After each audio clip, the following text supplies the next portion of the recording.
Awesome. Okay, well, we'll go ahead and get started. So we have a very special speaker today, all the way from Australia. Super exciting. So he's going to talk to us today about moonmars.com. This is Shaun Moss. Thank you. Thanks, Natasha. Hi, so the topic today is moonmars.com. This is a website that I've recently launched. Worked very hard to get it online before the conference, but it's actually been, the idea's been there for 13 years and I've been sort of steadily developing it in the background. I'm from Australia. I'm from Mars Society Australia, but I've been involved in a bunch of groups over the years. I've been on the board of directors of the Moon Society, been involved with Space Renaissance Initiative and Mars Drive and a bunch of different groups. So this is my fourth time coming to North America for an international conference. Last time was about 6 years ago in DC, so I really love coming out here and I really appreciate that you guys came today. So what is it? Well, the very simplest overview is it's a collaboration and visualization toolkit for space settlement. The intention is to get people from different countries and from different space groups and maybe different philosophies talking and cooperating and communicating about space settlement.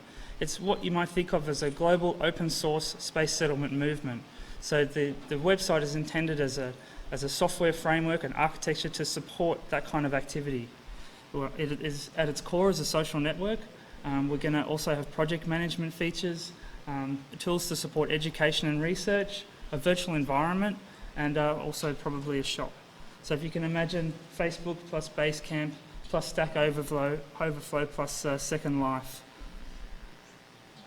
in space.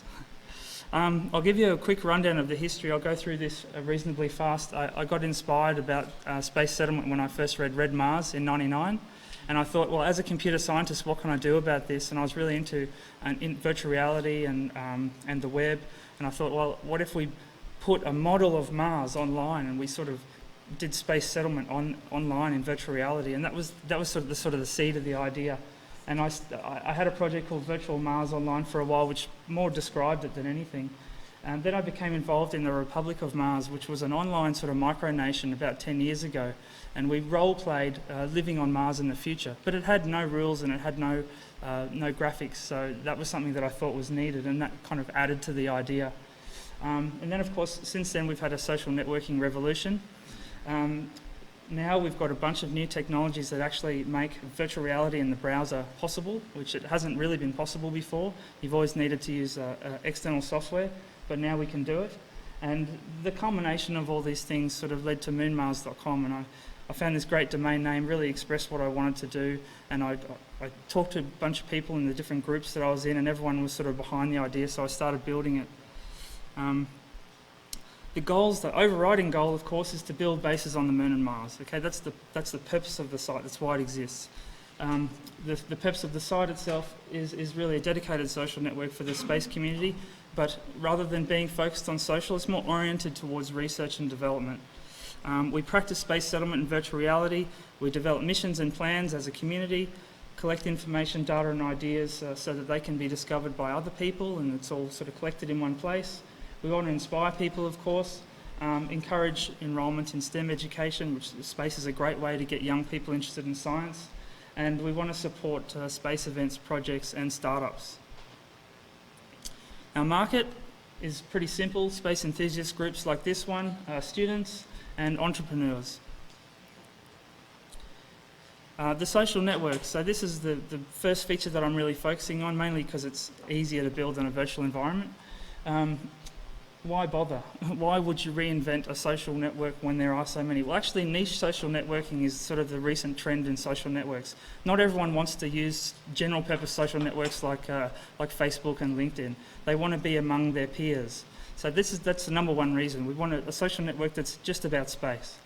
There's obviously a lot of lessons have been learned during the social networking revolution. We can do some things better now.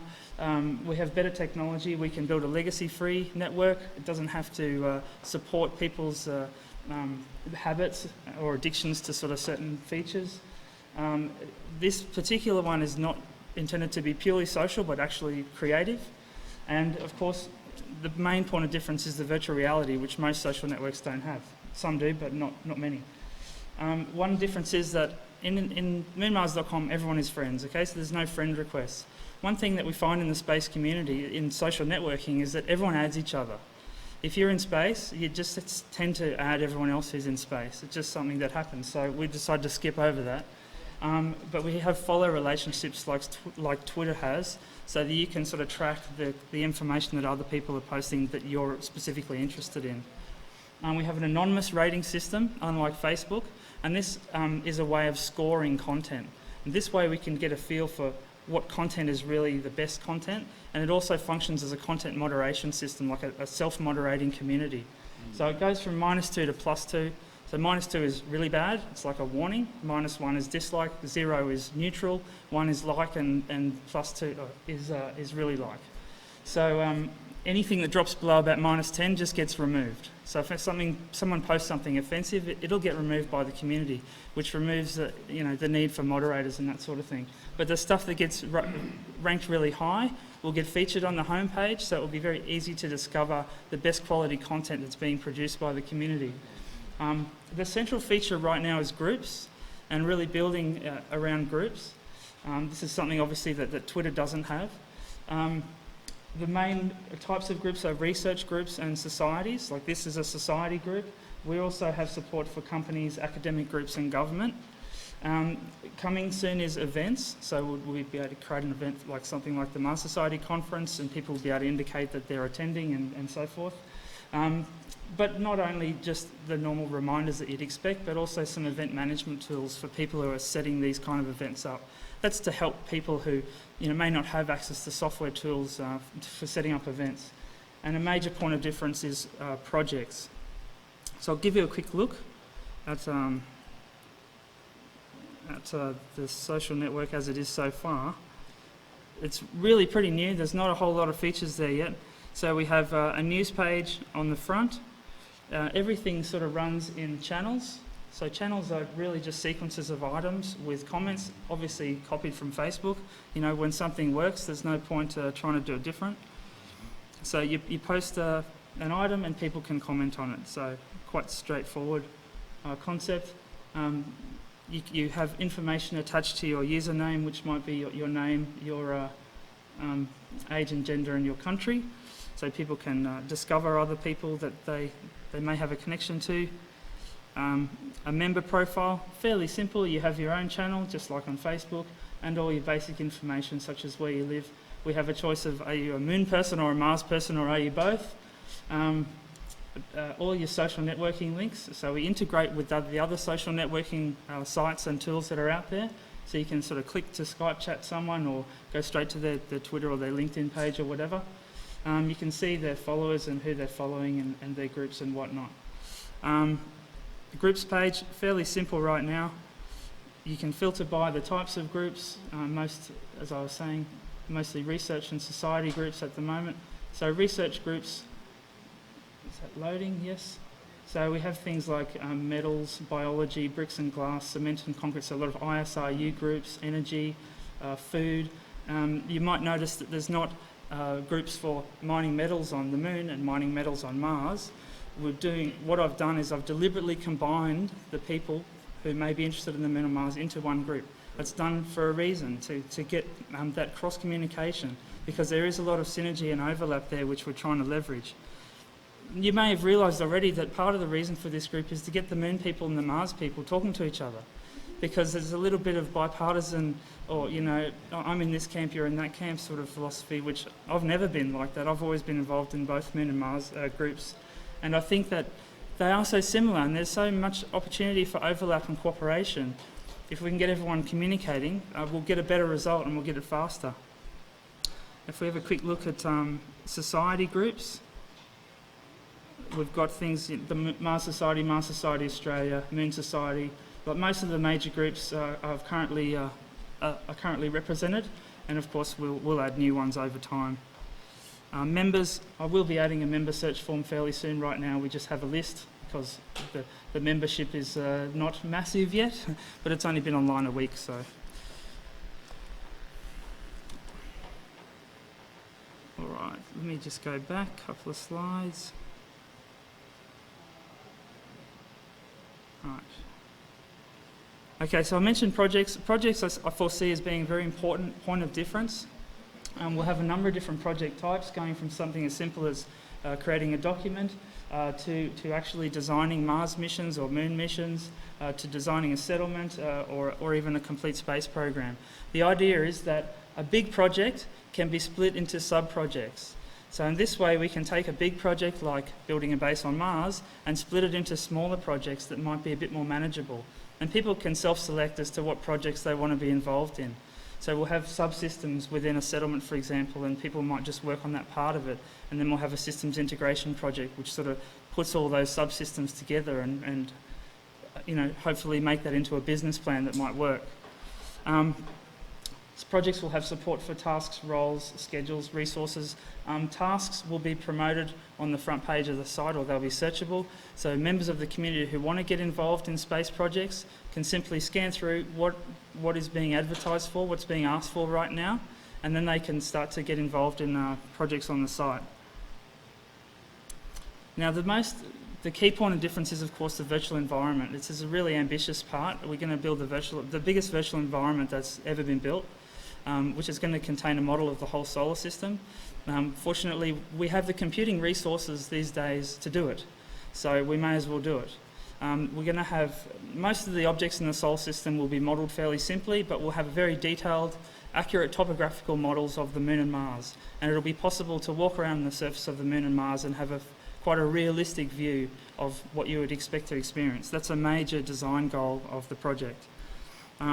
Into the virtual environment, we'll add models of settlements. So settlements that have already been designed, we'll put those in there, and new ones that the community creates, we'll put those in there as well.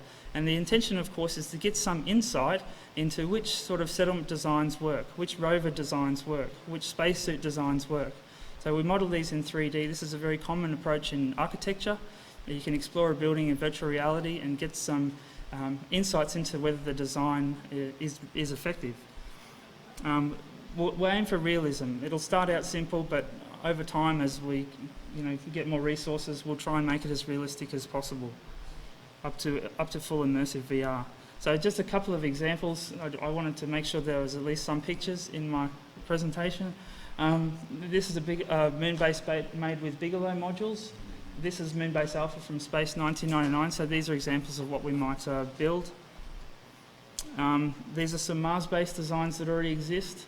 The Mars Homestead, Mars Foundation has already produced a design for a plain settlement and a hillside settlement. This is a Mars Direct style hab, and this of course is the Mars One model. So we're going to do these in 3D, and it'll be like exploring them as if you're there. I've come in contact with a guy called Evan Newman who's already built a virtual environment that runs in the browser, and we're looking at working together. So I just thought I'd show you this. So far it has, I might have to reload this, I usually do. So far it has the Sun, the Moon, Earth and the ISS in it, and a couple of other models. But this runs in a browser, which is pretty cool. You don't need any additional software to view this. Can you manipulate? Not as yet, no. At the moment, it's designed for space mission simulation. So he's working with guys doing CubeSat missions and that sort of thing, and they're sending real-time telemetry data back so they can actually monitor the CubeSat in virtual reality. But it applies very well to this sort of thing that I'm doing.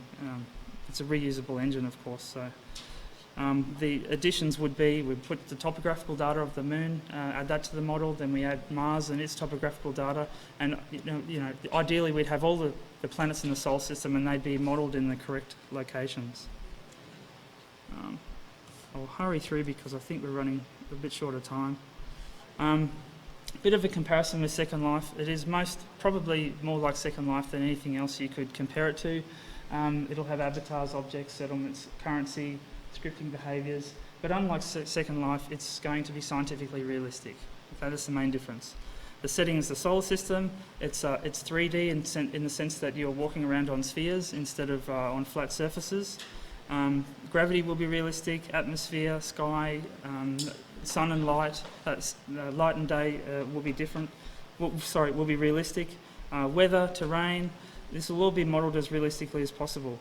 Spacesuits, if you want to go outside the settlement, you need to put on a spacesuit, all right? Because we want people to feel like they're on Mars or the moon. So these are some of the actions that you'll be able to do in the virtual environment. Walk around and explore the surface in a spacesuit, explore inside settlements without one, drive around in rovers, build bases. This will be, we'll have base building projects, so you can purchase components like greenhouses and nuclear reactors and solar panels and things like that, and assemble them together into your own bases, and people can then explore those. The idea is, of course, to gain insight. We have a virtual currency inside the virtual environment. It is intended to be a role-playing game, although not a very strict one. You don't sort of have to be in character or something like that. But we'll have a virtual currency inside the game so that people can participate in an economic way, similar to Second Life. So not a combat game like World of Warcraft, but an economic game. So you can buy and sell, you can start a business, you could set up a mine to mine water on the moon and sell it to another player who's built a base nearby, those sorts of things.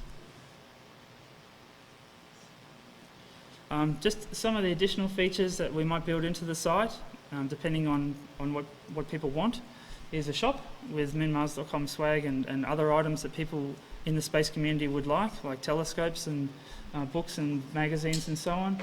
We'll have an Ask an Expert feature. This has already started. All we've got right now is a discussion group where people can ask questions and other people can answer them.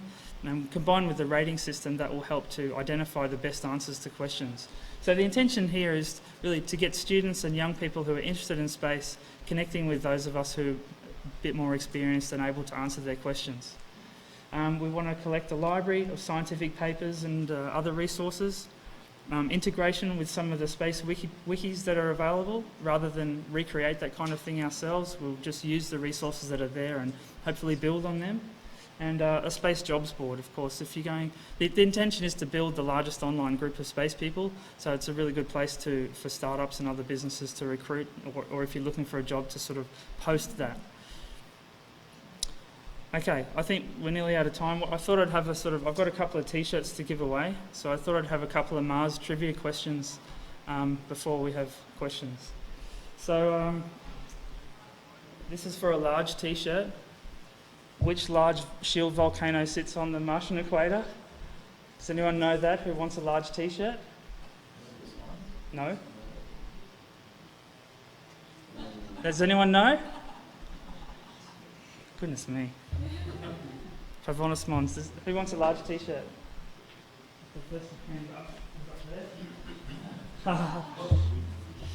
All right, someone must know this one. Which gas comprises about 3% of the Martian atmosphere? For a medium t-shirt? Nitrogen. Argon's about 2%.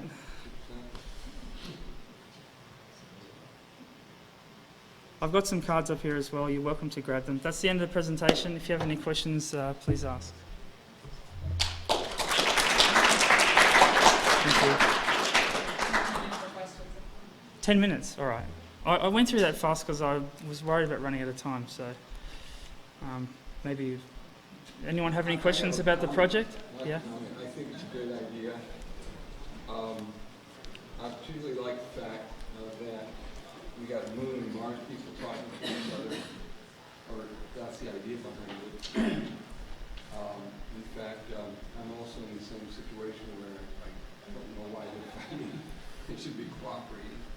And so, and I'd like to talk to you about it after this session. Thanks.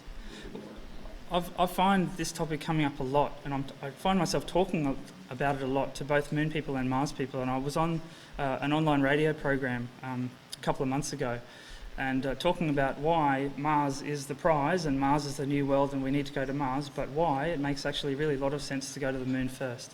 And there are a lot of reasons, apart from the fact that the Moon is good preparation for Mars, which a lot of Mars people may dispute.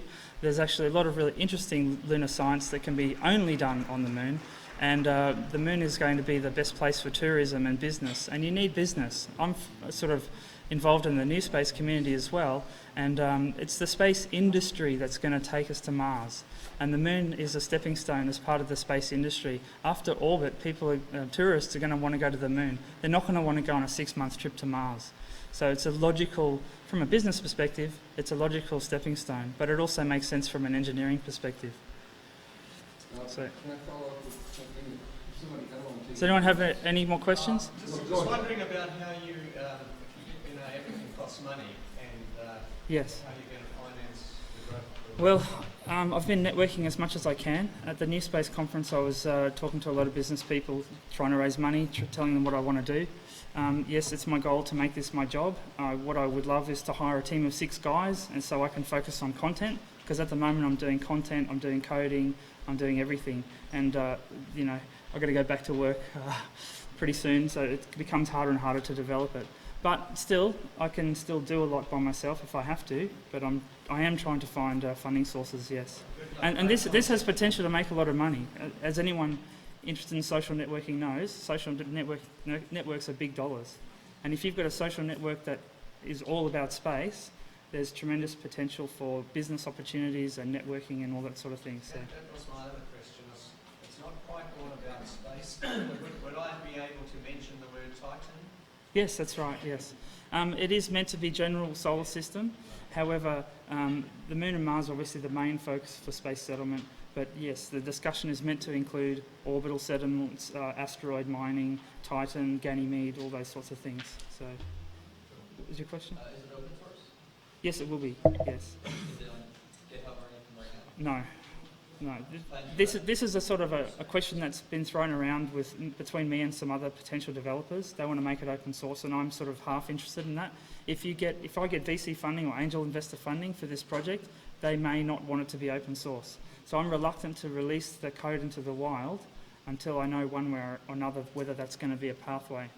But if it is open source, obviously I can engage a lot more developers, and I think that specifically the virtual environment component will develop a lot faster and will be a lot better. So I'd like to do it, but I have to make sure that it's the best idea. Sorry? Module, can you make it modular so you could open source a module but keep your core IP? That's a good idea. It's based on Drupal 7 right now, which is a modular architecture. Is there another question up there? Yep. As a teacher, I was concerned about something like there about security measures where if you're out alone with different interactions between adults, do you have that? Well, I hadn't really given that a lot of thought, but thanks for making me aware of it. The immediate... As a teacher, I might send them to a place where they could be Yeah. solicited or something like that. Yeah, of course. I would I'm a bit of an perhaps altruistic minded person, and I would like to think the space community is above that. But of course, you've got to have precautions in place. I suspect the best way to do it, within the virtual environment at least, is have perhaps young person only areas or young person only times when they can use it. If you wanted to have that, especially if you're running a classroom.